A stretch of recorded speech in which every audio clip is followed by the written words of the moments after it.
Okay, so we're pretty much done in here. There's one other thing that we're going to do before we close this room out. You can see we already kind of put stuff back. The curtains are back. Up here is let me try to climb up this ladder and show you without falling and holding this thing.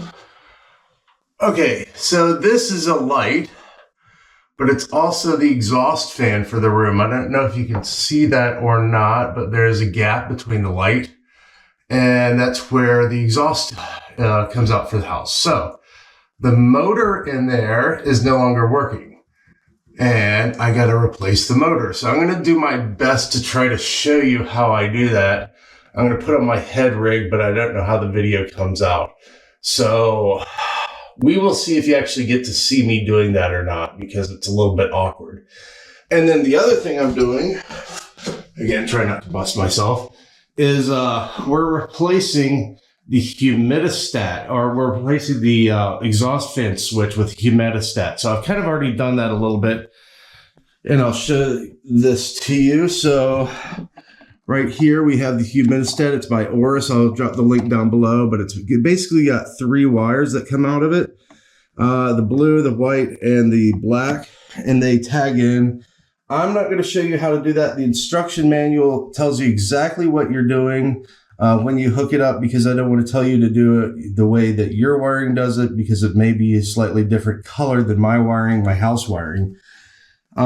Because I've got a red, a black, and then I've got my neutral white that is tagged in right there, if you can see it.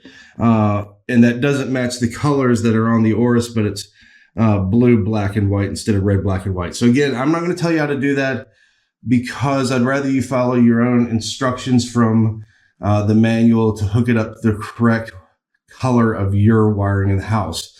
The only thing I don't like about this is that it doesn't have a place to plug in your ground wire.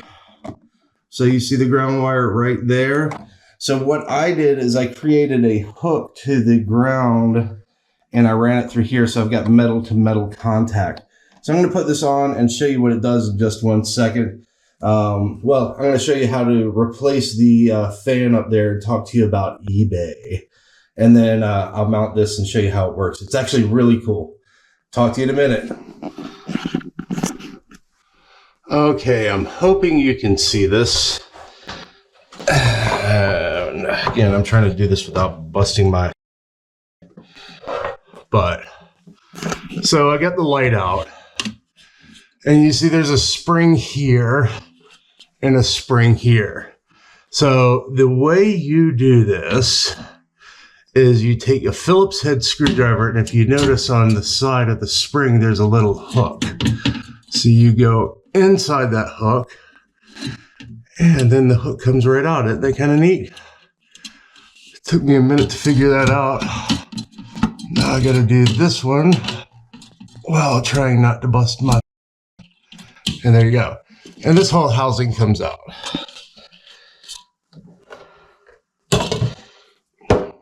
Okay, now up in here, you've got the outlet right here for the light. And then you got the fan motor over here. And then the fan motor actually just plugs in with a regular outlet right here. Bing, and that comes out. And I'm showing you this after I've already done it, because the video was bad enough the first time around trying to look at it. But what you got to do is take off these 2 bolts right here, and then this whole housing comes out. But it's permanently wired in. So what you got to do is then set it off to the side and kind of move it around. And then inside here, you're going to have to feel for it. I just can't show you because the way it is. And what I did is I kind of jury rigged up. I've got this DeWalt angle bender, and I rigged it up with a hand. You don't have to use this. You could use anyone, a hand wrench that fits right into there. So hope you're seeing this. And then put the bit on the out of it. And with that, you can go up here and get that out, and you can get that out, right? And you got to get this out because the motor won't come out with this being here. You got to kind of move it around and you got to finagle with it a little bit. And then there's 3 of these same bolts up here, over here, this motor. So with the angle bender, you can get it up in here once this is out of the way and take the 3 bolts out. There's 1 at the top and then 2 at each end. And then you kind of got to move this around a little bit and finagle with this to get it past it, but the motor will end up coming right out. And then you mount the motor back in, get the 3 bolts in using this kind of jury-rigged angle bender I was using, and then get it screwed back in. And once it's screwed back in, then you can remount this, and then literally this is just a plug. It's a little plug. Too easy. Really, it's more tedious to finagle with the thing than it is actually hard to do. It's more just kind of moving it around, angling it around, kind of playing with it. I think it ended up taking me like 30 minutes to do. More because it was a pain in the butt to just kind of figure out the right angle to slide it out. But these are replaceable, so no need to rip out the whole ceiling and replace the box and replace to get the motor. Now, let me put this back in reverse.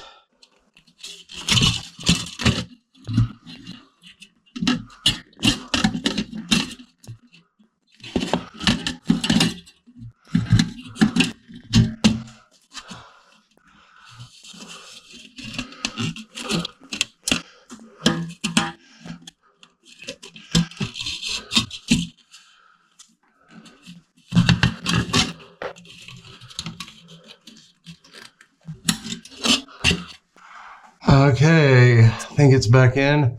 Again, this is really helpful because you can just stick your screwdriver in there, but can be a tedious kind of pain in the butt. Okay, so you can see my ground wire. I hooked it right through here. So that way I've got some metal to ground contact. As I said, that's the only thing I don't like about this, but I think that suffices, not optimal. But it is what it is. But I really like this. You'll see why in just a second. So give me a second and let me put the cover plate back on. Okay, so I wanted to point out something real quick. So you notice how this screw is pointed straight up and down, and this is straight up and down, and then this is straight up and down, and this is a little catty-cornered, right?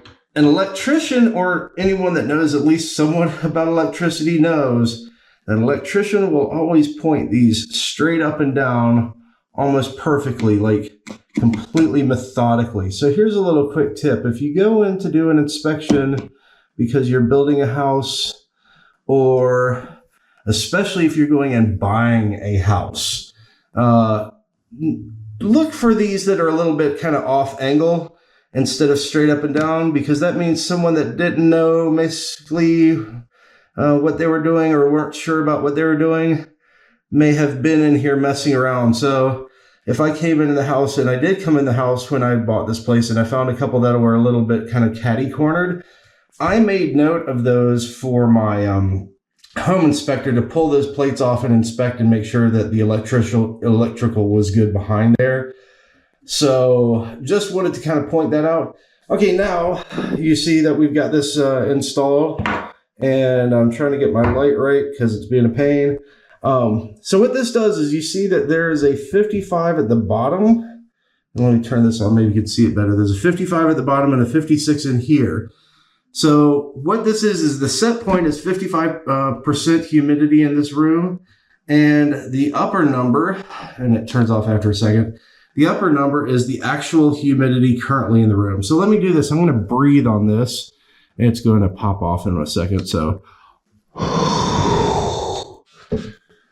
you see how the humidity just went up? That's from me breathing on it. And now it's 63% humidity and coming back down because there's not active humidity in this room. So because I'm not taking a shower. So this is awesome because I'll tell you, I completely forget to turn the exhaust fan on all the time. And then I get out of the shower and I'm trying to dry off and it's steamy and hot in the shower and I'm not like kind of getting dry. So as soon as this humidity hits there from taking a shower, turns that on. And I don't know if you can kind of hear this. Let me turn the light off. You can see I was testing that. But you can hear it up there. And it's working perfectly. So that does two things. A, when I go to take a shower and I get dry, I can actually dry off because it's sucking the humidity out. I don't have to remember to turn it on, so it's a convenience factor. And yes, this is a little bit of a first world problem, but still. And then the other thing is because every single time I take a shower, it dries the room out by sucking the humidity out. It's not going into the rest of the house, so which is not raising the humidity and making my air conditioner work harder. But at the same time, within a few minutes, it's nice and dry. So guess what doesn't build up as fast or as often? Mold and mildew. So again, it's a bit of a first world problem, but it's a really neat convenience and I like it.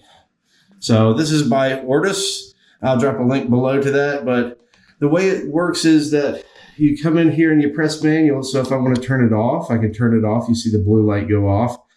I will say, though, if you have the set point at 55, if it gets 5 percentage points above, so 60, it will not turn off. So you can try to turn it off, but if it's 60 or above, then it won't turn off. But if it's 60 or below, within 40 percentage points, you can turn it off. But if you want to turn it back on, you just press the M twice, and then you see it says on. And the blue light comes on, or you press it twice or another time and it turns off. But so to set the thing, you hold the manual button for 3 seconds and there we go. And from here, number one, you can set the humidity percentage of your preference in the room. So it goes from 35 all the way up to 80. It's 55 is the default percentage. So I'm leaving it at the default, but then you can go through and you set the duration of how long you want it to stay on. So I got it staying on 20 minutes to make sure the room is nice and dry. And the manual will tell you all the other settings that are in there, but those are the two that I really wanted to set. I think the default was 5 minutes, but I wanted to make sure it was nice and dry in the room after every shower. Again, I don't like mold or humidity or, all that stuff. So first world problem. Absolutely awesome. Talking about some really nice home automation. There you go. So.